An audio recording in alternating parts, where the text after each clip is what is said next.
Thank you, Professor Patil, Principal of the college, Government First Grade College, Badami, Bagalkot, Karnataka, all faculty, dear participants. I am being part of this meet. In the last valedictory session as valedictory address.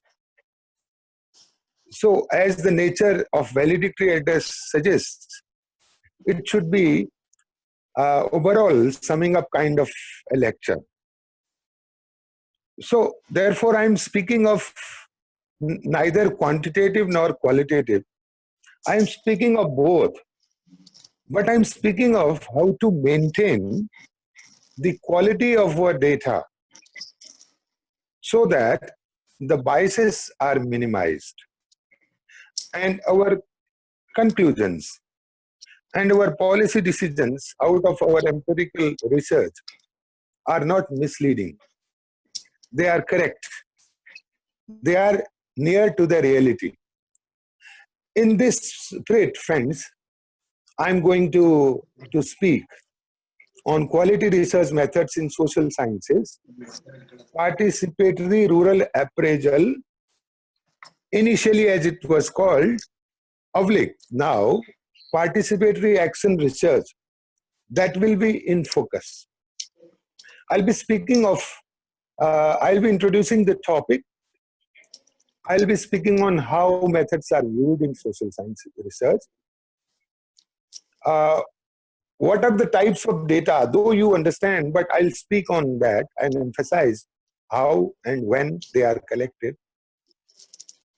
They are primary and secondary data.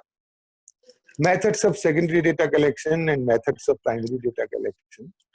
Data collection in practical use. What is rapid rural appraisal, which economists so fondly use in most of their researches. That is the last part. Study tools to conduct PRA/PAR. Please never confuse. I have given you the full form. Participatory Rural Appraisal, PRA. Participatory Action Research, PAR.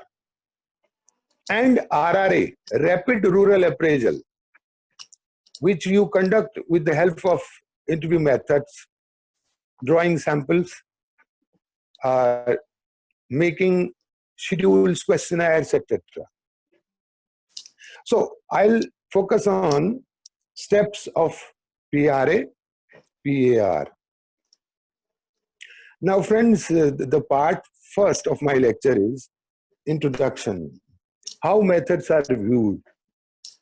Methods are ways of getting things done in our subjects. Things done means any kind of objective you set, and how that objective is fulfilled is called our method. Similarly, method is viewed here also when we are talking of research method. Social scientists tend to view social research method as merely practical activities of no great importance in intellectual scheme of things. Those theoreticians think that those who are using these methods are not so high intellectuals in the scheme of things like that. But this is not so. This is considered secondary to more abstract kind of theoretical work. Then methods are often not regarded as a suitable specialism for a serious social scientist, but rather an activity that is best be left to experts in technology involved. But I emphasize, any theory is tested with the help of empiricism. How practically you prove a theory is to be empirically established. Therefore, methods are of no less value. Our subject, social sciences, is concerned with the techniques used by social scientists to generate data. That is, we are calling method here. And social sciences are both theoretical and empirical. Theory may be drawn with the help of empirical research also. or theory can be established by logic itself. Einstein's theory of relativity was not practically empirically collected data. It was logically established. So logic is used in that. Now it is empirically being established by establishing the distances around the globe, around the universe. Link between two provided mostly by research is by examining empirical world in a systematic way in order to assess the accuracy, truth, adequacy, plausibility of theories. So these things are tested in both. Either it is theoretical or it is empirical. Excluding purely theoretical research, research results in data, and data is outcome of creation of research. We need instruments and techniques to gather data. So, social scientists, like pure scientist, has such instrument of research as questionnaires, attitude scales, method of participant observation, and official statistics. These are our tools, friends. A little bit focus on types of data.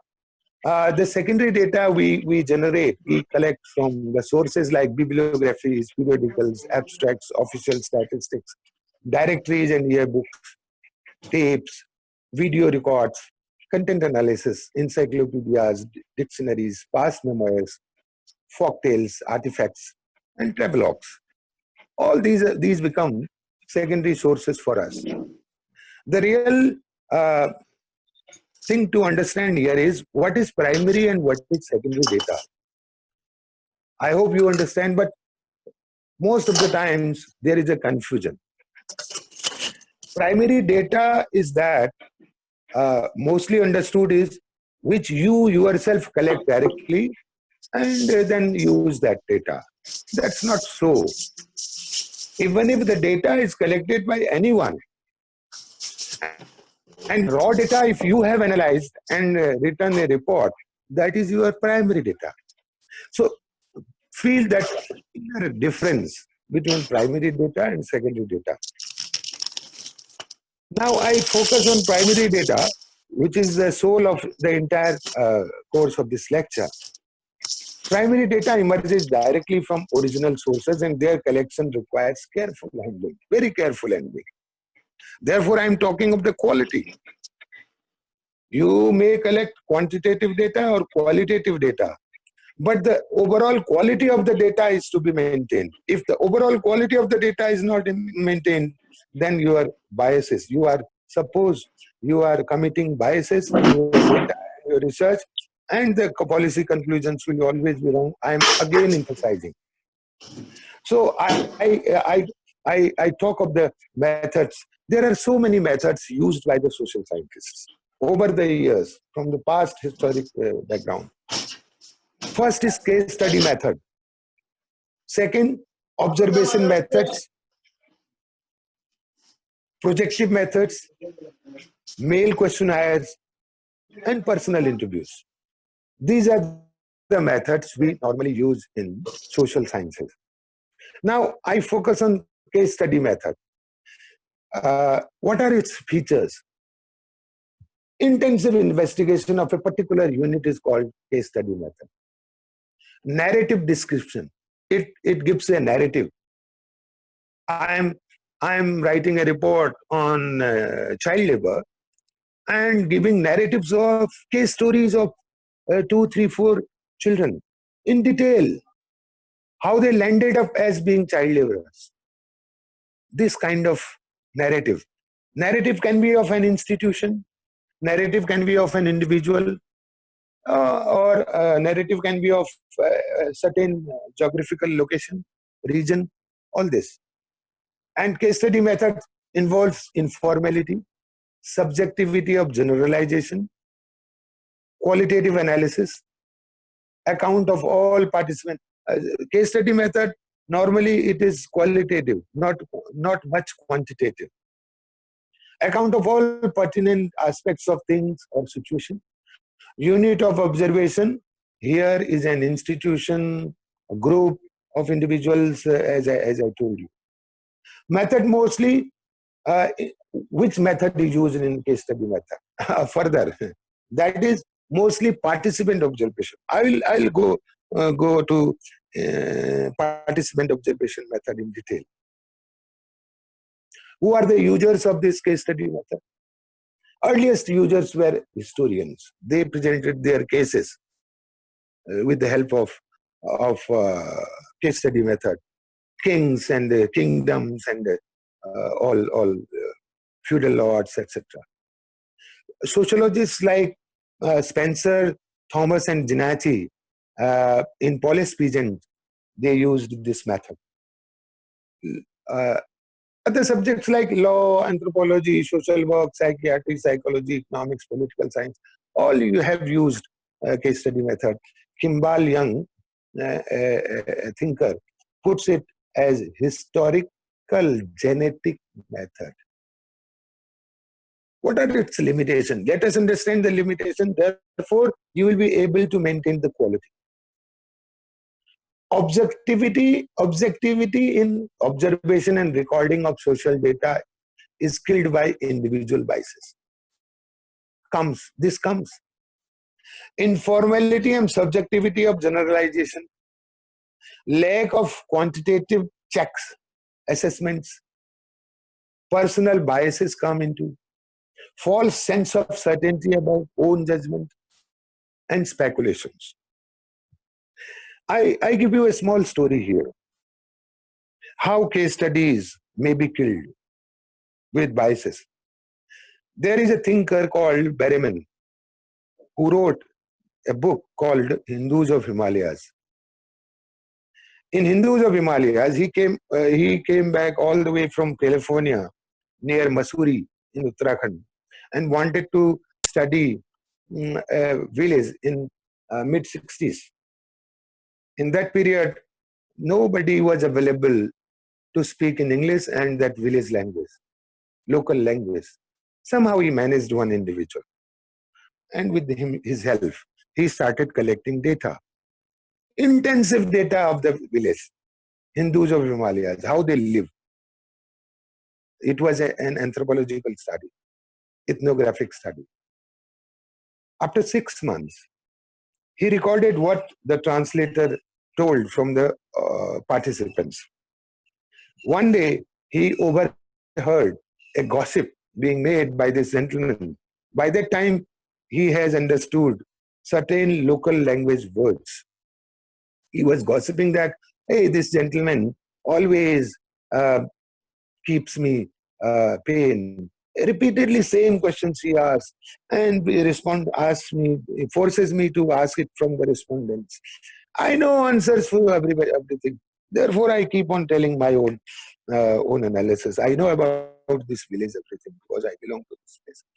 Hearing this gentleman just fired entire data collected over the duration of 6 months and started learning the language and again started the research. This is the story, and this is written by Berryman himself in his book, Hindus of Himalayas, as an epilogue. Long epilogue, 12 to 15 pages. You can read it. How quality is maintained. What are the advantages of case study method? Able to arrive at actual human experience and attitudes constituting the live actual reality. I explain further. If you work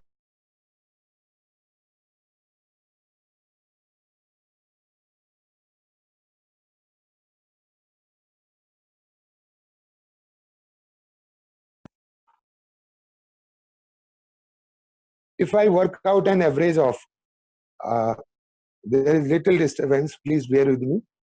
Uh, yeah, yeah.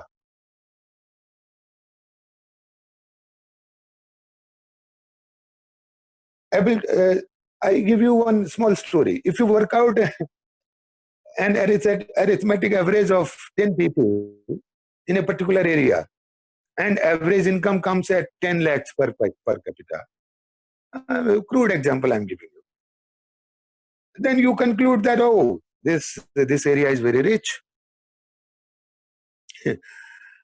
But reality is, out of 10 individuals whose average income you have calculated, one individual's income is 1 crore and others are having 20,000, 50,000. And the average comes to 10 lakhs. So these kind of averages kill the emotion and reality of the individuals. Therefore, but in case study, this kind of killing of the emotions is not possible because you study the case in depth. It is useful with certain improvements as suggested by John Dollard to create qualitative data. If you keep the limitations in mind, then your quality of data will be maintained. Now I come to observation methods. In case study also, one observation method is used. Which one is used? I'll tell you. First, let me first explain. Observation methods are of 4 types. One is participant observation, non-participant observation, controlled observation, non-controlled observation. What is participant observation? Observer's own participation in activities of group under study is participant observation. If you want to understand how a farmer plows his field and what is his pain, you need to be part of the plowing yourself. That type of own participation, then you realize the reality, is called participant observation.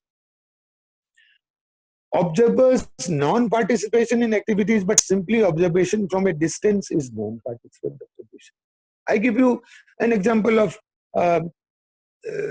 Virat Kohli hitting sixes. His coach is very distantly sitting, but each and every sixer is guided by the coach. Coach is nowhere participant, but coach understands each and every shot. And Kohli also uses that technique. In which situation, what to be done. So, non-participant observation is there where the subject, Kohli here, is doing the work. In non-participant observation, similar thing we also do in social sciences.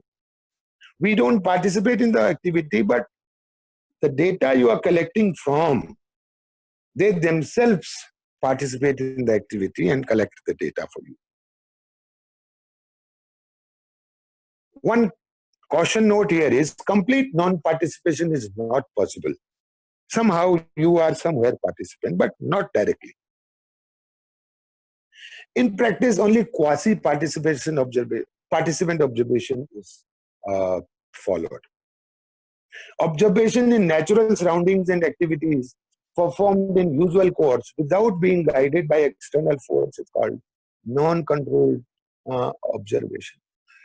Normally, you let the events unfold without any control and then observe. That is called non-controlled observation. But controlled observation is you control certain environment in a laboratory kind condition. It's called controlled observation, mostly used by physical sciences. And in our case also, sometimes we may control situations in social sciences also to understand the emotions, the reactions of the participants or the subjects you are studying. Researcher could control or guide his or her own perception under controlled observation. method by way of following devices. One, researcher can work out with a detailed observation plan has to be worked out in advance, schedules to be observed, facts to fill observed facts. You yourself has to fill up those observations in your schedule. Use of sociometric scales to provide quantitative measurements, a formulation of a hypothesis. Yes, you observe under control situation to form a hypothesis to be tested later with the help of the collected data. Team observation to control individual bias. Yes, that has to be done in the team. If you fear that one individual will have personal biases, then have a team and then go with the team spirit and understand the data. Use of method of control group for valid generalization and determining cause and effect relationships. That is the task of this control observation. What are the limitations of observation methods also, as in case of case study? Emotional participation kills objectivity. When you directly participate in the event, you understand the reality as per your own past experience. And you work out a status for yourself in that situation. Then also biases appear. It is generally called stranger is better than observer. Group rivalries may affect work. Participation is very difficult under certain situations. These are the dangers, but advantages are always there. Simple and non-technical. There is no technicality involved in it. You need not to understand so much of mathematics or different techniques. Main source of formulating hypothesis, this becomes.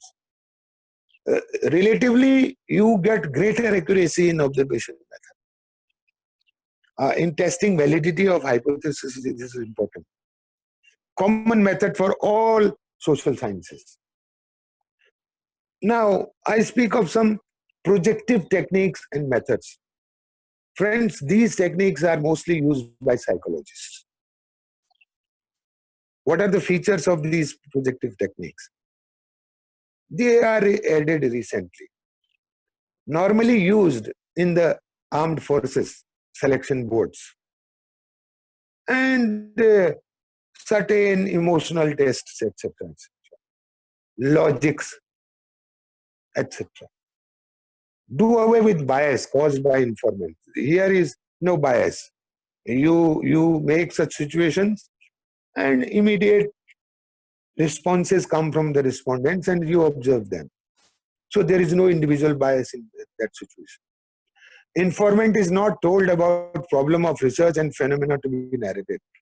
In Army Selection Board, the interviewer never tells you what he is assessing out of you. So you react to the situation, you to the pictures, write the stories, and your personality is assessed.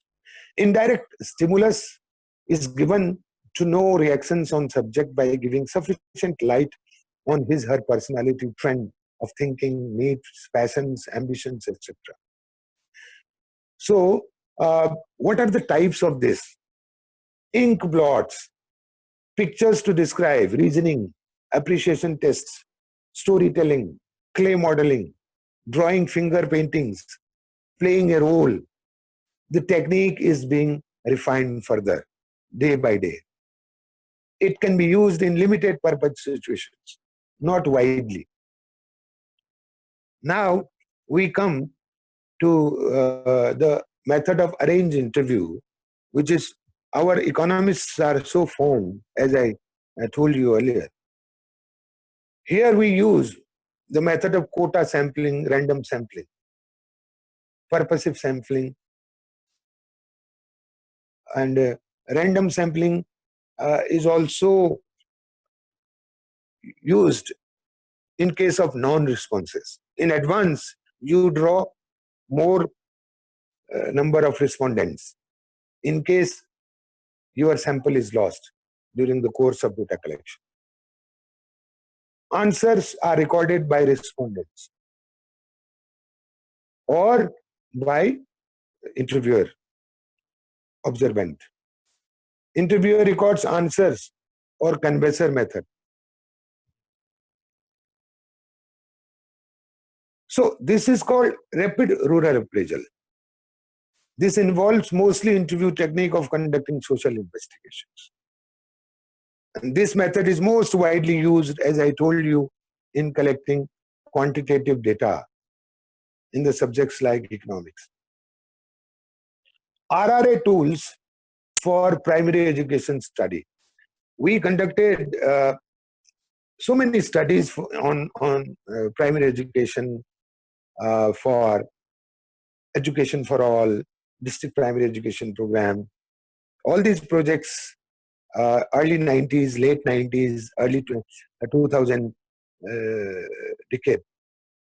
During these times, I completed so many projects on this with the method on education with RRA tools, rapid rural appraisal tools, which are schedules and questionnaires both.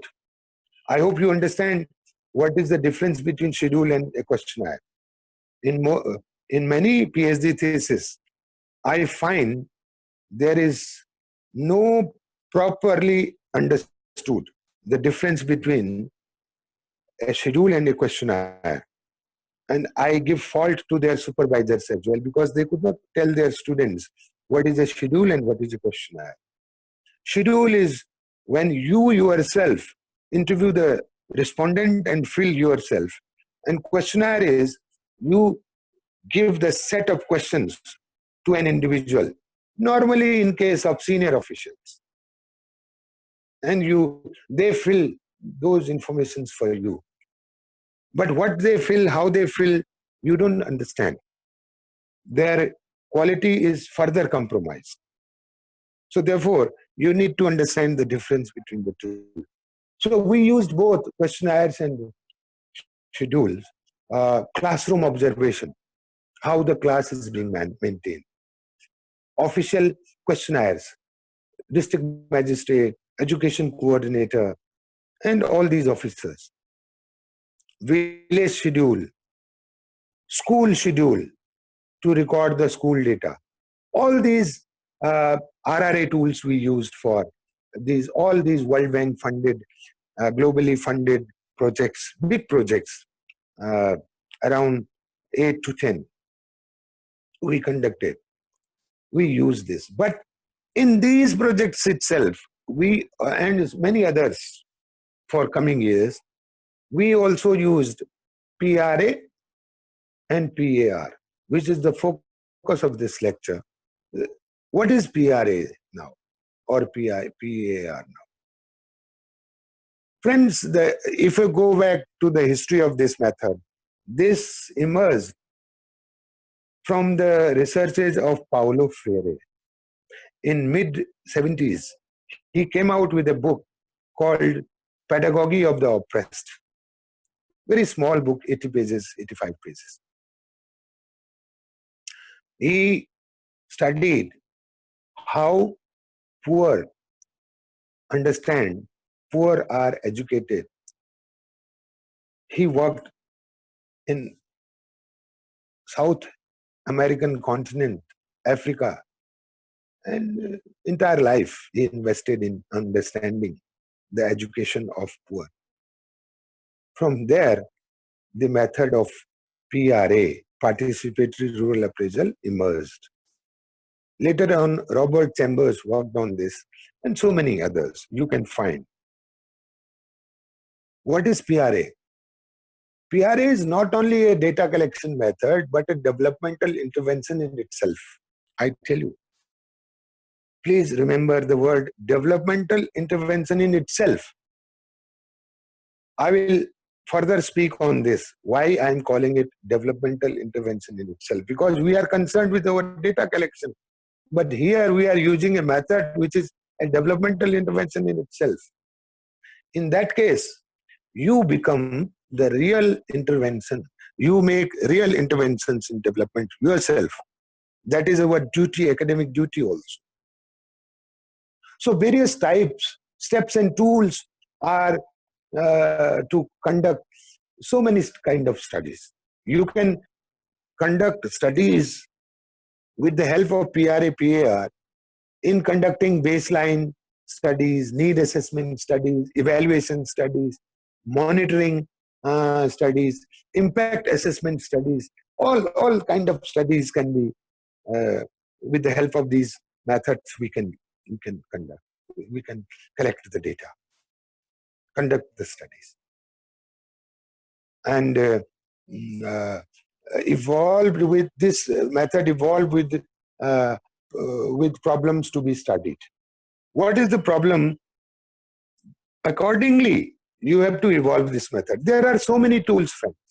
15 to 20 tools of collecting data. Second thing, I told you there are 4 types of observation methods: participant observation, non-participant observation, controlled observation, non-controlled observation. So here in this, we are using non-participant observation, where I gave you the example of that cricket sixers. Like a coach, you are not directly participating in the collection of data. Your data is being collected by your own trained animators and facilitators, and trained by identifying from the community itself. Suppose you are conducting this study in a village, you have identified your animators and facilitators from the village itself and trained them, and they themselves are collecting it. You are nowhere, but you are somewhere in the village. During nights, whatever data is collected, you understand that. Your team understands that. Your team is nowhere. You are indirect, non-participant observation. So what are the tools? I am discussing here only 10 tools as perfected by us for different kind of studies. For education, for health, for livelihood, for sanitation, for health, any kind of problem you can study with these tools, but you need to refine these tools accordingly as per your requirement. So first tool that is used, before I come to the first tool, first step is you need to make a transit walk in the particular village or in the particular ward, urban ward, whatever you want to study. In that transit walk, you need not to be biased. Transit walk means rapport building. Your perfect rapport should be with the participants. Otherwise, people will speak lies with you. One example I can give you, way back, I was studying social forestry for the World Bank project. And I went to a village with divisional forest officer. We landed up with, stopped our vehicle and just stepped down to the Pradhan's house. And he wanted, the DFO, with the impression of our vehicle, he wanted us to provide him subsidy. You know subsidy for what? When we were leaving after our gossip, the village, there was a lot of dirty water coming out of his house and a lot of mosquitoes were around, buzzing around. I laughingly suggested, Pradhanji, if you can clean up this, your family will be safe. He said, sir, if you can provide some subsidy for cleaning this dirt of my house, I will do it quickly. Can you imagine? So biases are there. That Pradhan is not only responsible for this, we have made them to behave like that over the years by false promises. So you need to be very cautious. How you make a rapport? You need not to focus on Pradhan's house or any leader's house. Or you simply randomly enter your village. If you are 6 people, if you are 10 people, make 5 teams and enter the 5 habitations. So that Nobody understands that they are biased. The team is biased. And then during the course of your visit, you identify those people who can help you of their own choice. You will find so many in the villages. And then make a list of them. They should be from different neighborhoods. They should be gender-wise distribution should be all right. Habitation-wise, caste-wise representation should be there in the team. They are of the two categories: facilitators at the higher level, animators at the lower level. You need to train them for a day or two during the course of your visit, and after training, they conduct these 10 steps. First is social mapping, which is called Nazari exam, by the glance. This map is not to the scale.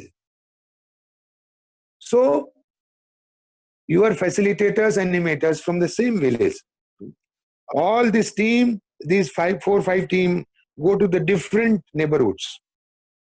And each neighborhood, they form a group of the villagers and they draw a map on the ground with the help of wheat flour or chalk or rangoli, anything.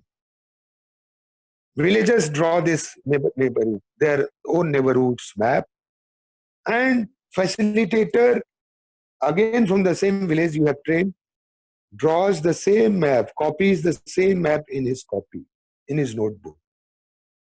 Similar maps. And what is social map? Social things are, social data is noted in these maps. Each and every house is symbolically noted. And they are numbered 1 to 100 or 200 or 400 or 500.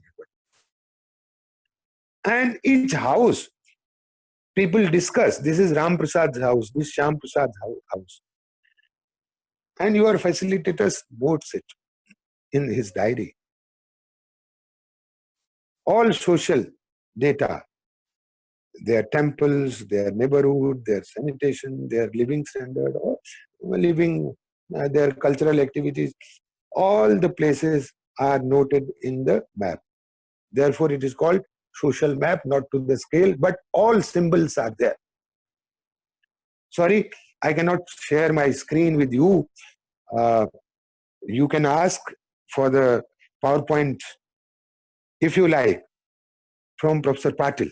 I have already sent it. And then you can see the visuals. A lot of visuals in this PowerPoint presentation. Social maps, a lot of social maps you will find. Then you draw in the similar lines resource maps. What is the land? What type of crops, shops, markets, all these economic activities. Even in which agricultural field, what is the crop sown is symbolically sown by land numbers. Belonging to whom? This is resource map. Then we make economic ranking. Drawing poverty line is a very difficult issue in India. It's so controversial. Therefore, we evolved a method, economic ranking. Who is the poorest in the minds of the villagers is noted here. And likewise, in ascending order. That is economic ranking. Seasonal analysis. Season-wise, in the villages, works become lean season and busy season. You need to understand migration patterns, living kind of work, what they work on. This is seasonal analysis. All 12 months, January, February, March to December, they are noted. What type of activities are made, that is a map. It is again drawn by the villagers groups in neighborhoods, and animators and facilitators facilitate the activity, and they note down whatever the participants, villagers tell. Trend analysis. Trend analysis maps are drawn to understand the historic trends for 50 years, 25 years, 10 years, whatever is the case. Then we draw the maps accordingly.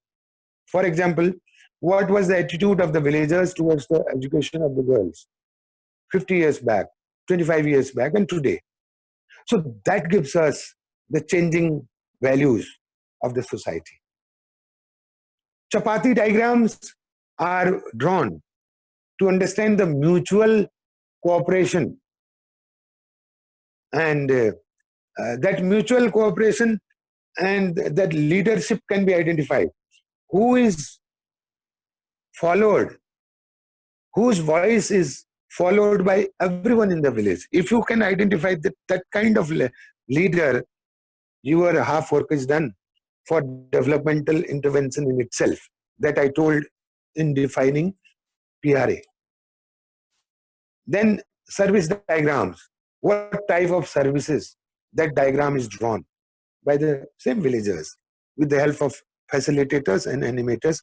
You are non-participant observant. You are sitting, standing somewhere distant, not observing, not known to them. They are doing it in natural surroundings, their own understanding. And then matrix ranking. Matrix is what is the priority.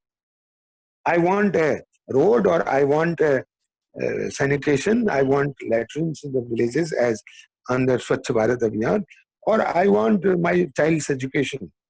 This priority needs to be understood from the villagers themselves. Then only you can draw some policy. What to be done, what not to be done. There are 8 steps. Now, whatever data you have collected in these 8 steps, you need to informally discuss this data in different neighborhoods with the groups. Look here, in this neighborhood, there are so many girls, so many boys, so many adults, so many this, so many. And if any mistake is there, the social audit will take place. They will say, no, there is a mistake. You just correct this mistake. So that is kind of informal discussions and problem identification. If you discuss, there is not a bridge to cross over this small gorge, and government is not helping. So you will ask them, what is the solution then? Government is not helping, what is the solution then? Someone will say, yes, there is a solution. We all participate in the activity. We all pool up the resources and make a bridge, small bridge. This is problem identification. And who will share the responsibility identification during informal discussions. And the same data now is the last step in the village level common meeting. This meeting is to be announced 6-7 days earlier when you enter for the transit walk in the village. You need to tell. If your repo building was perfect, then each and every villager comes and enjoys the meeting. And facilitators and animators share the data, and people respond. They respond, identify the problems, and you ask them the question, who will share the responsibility to solve this problem? So many hands are raised. You note down those hands, their contact numbers. Then later on, they start developmental intervention in themselves. So therefore, I called this method not only a method of data collection, but a developmental intervention in itself. And you make during the course of this last step your micro plan for the village. So I have so many visuals here, but I cannot share the screen. I hope Professor Patil will be able to share with you, which I have already submitted for you. Hello, to be sir. Yeah. Sir, you can share such screen. No, I cannot share in my. This is not in my mobile. No? I am connected from my mobile. I cannot do it. Technologically not possible for me. Please, you can do it when you give it for Okay, people. okay, sir. They can do it. I hope I'll be able to respond to your questions, whatever they are. Whatever your questions, I'll be able to do. I again thank Professor Patil and your team, the principal of the college and faculty, for making me part of this meet. I wish you all the best. Hope your Yes, sir. researches, Yes, you can check, sir. your data will be with quality. Thank you all. Thank you. Thank you, sir. Thank you very much.